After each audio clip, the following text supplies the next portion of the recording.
Video like जरूर कर लीजिए और ऐसे वीडियो लगातार फ्री में पाने के लिए चैनल को तुरंत सब्सक्राइब कर लीजिए और बेल आइकन को जरूर टैप कर लीजिए ताकि आगे भी सारे वीडियो आपको मिलते रहे। यूट्यूब में फॉलो करते हैं तो प्लीज ये वाला फ्री टेलीग्राम चैनल जरूर ज्वाइन कर लीजिएगा। सारे नोटिफिकेशन सारे अपडेट यहीं पे आते हैं, ध्यान रखिए। नमस्कार दोस्तों, एक बार फिर से आपका स्वागत है वनडे एग्जाम्स बाई ज्ञान सर के इस यूट्यूब चैनल पर। साथियों, आज की इस वीडियो में हम लोग मैथ्स के टॉप 10 रूल्स के सीरीज में एक और महत्वपूर्ण क्लास देख रहे हैं जिसमें 10 बेहतरीन प्रश्नों को देखेंगे जिस पर आधारित कॉन्सेप्ट या फिर क्वेश्चंस आपको पेपर में देखने के लिए मिल सकते हैं। तो चलिए साथियों, बढ़ते हैं आज के इस इंटरेस्टिंग क्लास की ओर।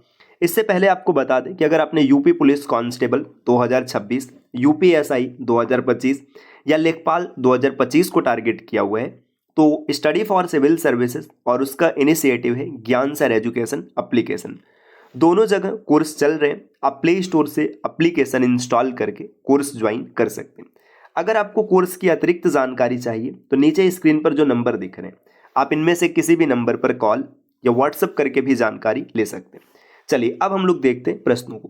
पहला प्रश्न यहाँ पर दिया हुआ है कि यदि ए एक्स से वाई तक 96 किमी प्रति घंटा और वाई से एक्स तक 132 किमी प्रति घंटा की दर से गाड़ी चलाते हैं तो पूरी यात्रा के लिए औसत चाल कितनी होगी? दशमलव के 2 अंकों तक सही करना।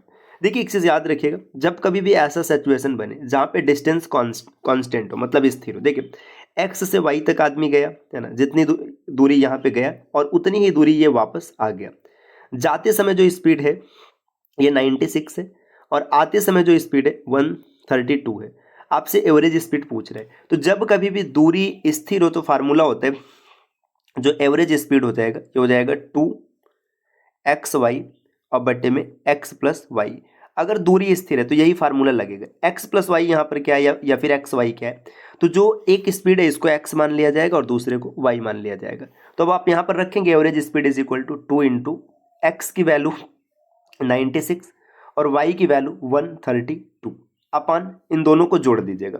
तो इन दोनों को जब जोड़ेंगे तो जोड़ने पर जो आपको मिलेगा ये नंबर आपको कितना मिलेगा? देखिए 6 और 2 8 हो गया और 13 और 9 22, तो 228 और 132 96 यहाँ पे कैलकुलेट करना है।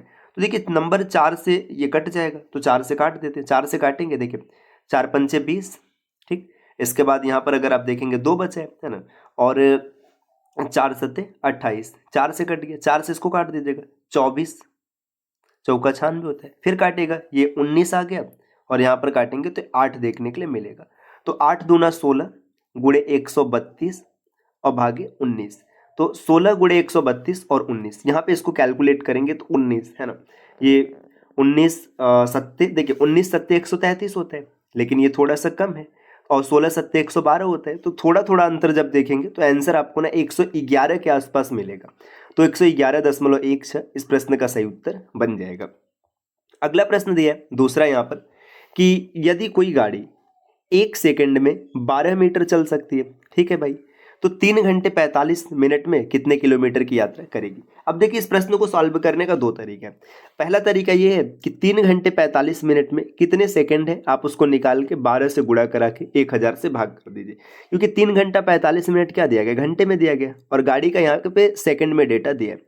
तो 1 सेकंड में जब 12 चल रहे हैं तो 3 घंटा 45 मिनट को जब आप सेकंड में कन्वर्ट कर देंगे तो जो आंसर आएगा वो मीटर में होगा और इसमें जब 1000 से भाग दे देंगे तो आपको किलोमीटर में मिल गया। पहला तरीका ये है।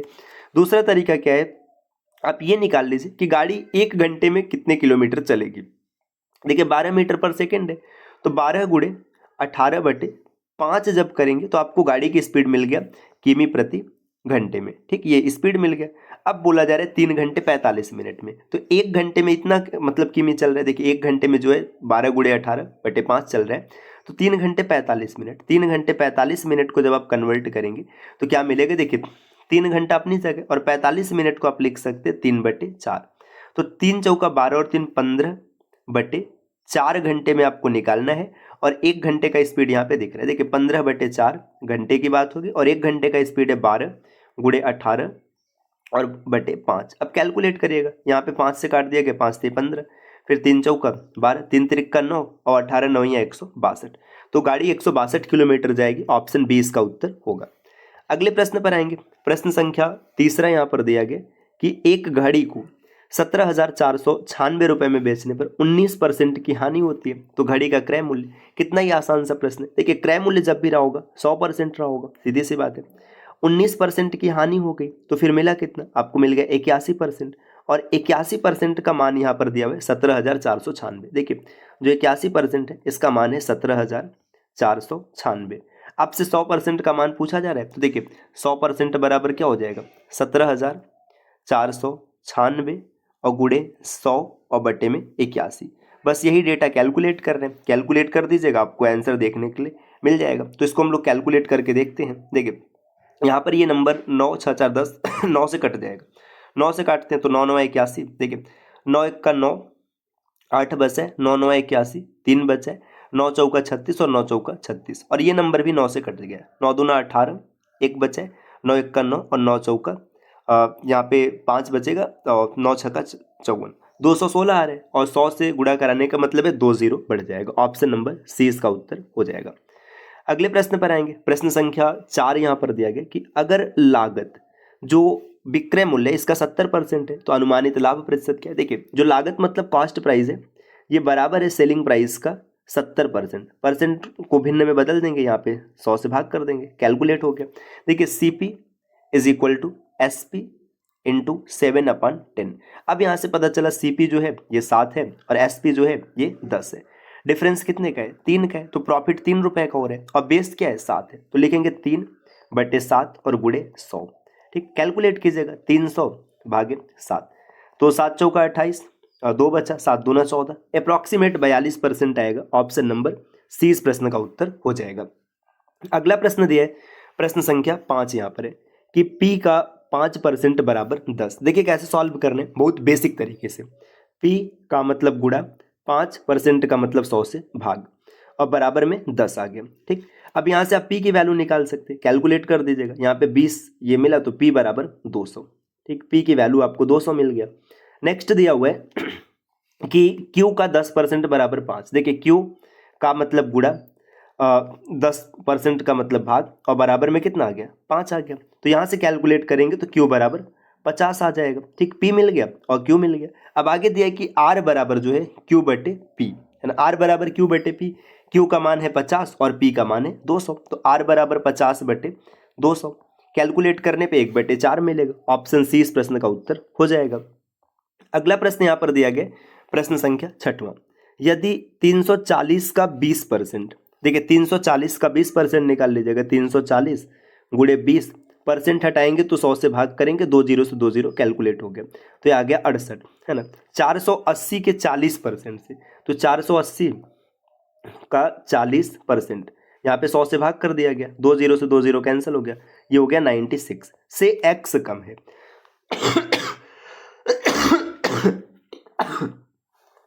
देखिए ये इसमें क्या बोला जा रहा है,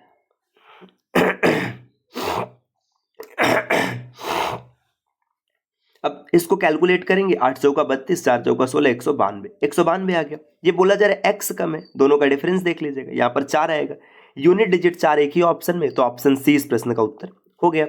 अगले प्रश्न पर आएंगे। प्रश्न संख्या 7 यहाँ पर दिया गया कि एक नाव है 60 घंटों में 300 किमी धारा के विपरीत दिशा में और 60 घंटे में 540 किमी धारा की दिशा में जाती है। देखिए धारा का विपरीत जो स्पीड होता है x माइनस वाई होता है और धारा की दिशा में x प्लस वाई होता है। अब धारा के विपरीत कितना चल रहा है, 60 घंटे में 300 किमी मतलब 5 किमी प्रति घंटा, और धारा की दिशा में 60 घंटे में 540 मतलब 9 किमी प्रति घंटा। और यहाँ से पूछा जा रहा है शांत जल में नाव की चाल बताइए, तो x निकालना है, दोनों को जोड़ के आधा कर दीजिएगा, 7 आ जाएगा। ऑप्शन नंबर ए इस प्रश्न का उत्तर बनेगा। अगले प्रश्न पर आएंगे। प्रश्न संख्या 8 यहाँ पर दिया गया कि 7 विशेषज्ञ और 5 प्रशिक्षु किसी काम को 9 दिन में कर। देखिए 7 स्पेशलिस्ट हैं और 5 क्या है, ये विशेषज्ञ हो गए और ये प्रशिक्षु का मतलब ट्रेनिंग पर है, ये काम को कर रहे हैं 9 दिनों में। ठीक है भाई, जबकि 4 विशेषज्ञ 4 स्पेशलिस्ट हो गए और 15 प्रशिक्षु हो गए है ना, ये काम को कर रहे हैं कितने दिनों में, 12 दिनों में। ठीक, तो यहाँ से आप एक का मतलब ये एफिशिएंसी निकाल सकते हैं। देखिए कैलकुलेट करेंगे तो यहाँ पर 4 और यहाँ पर 3, तो 7 त्रिक 21 स्पेशलिस्ट और 5 से 15 ट्रेनिंग है ना, बराबर 4 चौका 16 स्पेशलिस्ट और प्लस 15 तियाँ 45, 15 चौका 60 है ना, 7 ट्रेनिंग। अब यहाँ से और डेटा को आगे बढ़ाइएगा, जब और आगे बढ़ाएंगे तो आपको पता चला ये 21 इधर आएगा, 16 इधर जाएगा तो आपको मिलेगा 5 स्पेशलिस्ट का काम बराबर हो जाएगा 15 तियाँ 45 ट्रेनी के, है ना। अब इसको कैलकुलेट करेंगे तो एक स्पेशलिस्ट एक दिन में 9 काम कर रहा है और एक ट्रेनी एक दिन में 1 काम कर रहा है, ठीक। अब यहाँ पर टोटल वर्क निकाल सकते हैं, आराम से निकल जाएगा। कैसे निकल जाएगा, देखिए 9 सत्ते 63, क्योंकि यहाँ पे 7 रखेंगे और 5 एक का 5, तो 63 और 5 68 गुणे 9, ये टोटल वर्क हो गया, टोटल वर्क हो गया। और पूछा जा रहा है कि 5 विशेषज्ञ और 6 प्रशिक्षु, तो 5 9 45, 45 और 6, क्योंकि 45 और 6 अगर देखेंगे तो हो जाएगा 51, है ना। अब इसको कैलकुलेट करना है तो 17 चौका 68, 17 त्रिक 51 और 3 त्रिक का 9, तो 4 तियाँ 12 दिन में काम समाप्त हो जाएगा। ऑप्शन 20 का उत्तर बनेगा। अगला प्रश्न दिया है, एक लिफ्ट में 65 किग्रा के औसत भार वाले केवल 6 लोगों को ले जा सकती है, मतलब लिफ्ट 6 लोगों को ले जाएगी। यदि उस लिफ्ट में 5 लोगों का औसत भार 67.2 किग्रा है तो 6वें व्यक्ति का अधिकतम भार कितना होगा। देखिए इस प्रश्न को आप बेसिक तरीके से भी बना सकते हैं और ट्रिक के साथ भी बना सकते हैं। पहले बेसिक देखते हैं। देखिए 65 किलो के 6 लोग जा सकते हैं, ठीक। 67.2 किलो वाले 5 लोग इसमें पहले से ही आ गए हैं, तो एक आदमी बचेगा, उसी का वजन आपको बताना है कितना होगा। देखिए इसका गुणा करेगा, 6 पंचे 30, 3 हासिल है, 6 चक्का 36 और 3 39, इतना वजन ढोया जा सकता है। माइनस, है ना, 67.2 यहाँ पर रहेगा, माफ कीजिएगा। देखिए 5 दूना 10, 0 1 हासिल है, 5 सत्ते 35, 1 36, 3 हासिल है, 6 पंचे 30 और 3 33, तो 336 हो ही चुका है। अब घटाएंगे तो आपको यहाँ पे 54 किलो मिल जाएगा, तो जो आदमी बचेगा उसका वजन 54 किलो। अब इतना गुणा आप नहीं करेंगे तो भी आंसर आ जाएगा। देखिए कैसे, देखिए 65 किलो के 6 लोग जा सकते हैं, 67.2 किलो के 5 लोग गए, मतलब 2.2 किग्रा 5 बार एक्स्ट्रा हो गया, तो 22 पंचे 11, तो 11 किलो तो आपने एक्स्ट्रा डाल दिया। तो जो अगला 65 किलो का आदमी आएगा उसका वजन 11 कम कर दीजिएगा, 54 हो गया। इससे भी आप, ये स्मार्ट ट्रिक है ना। अगले प्रश्न पर आएंगे, 10वां प्रश्न दिया और आज के क्लास का अंतिम प्रश्न।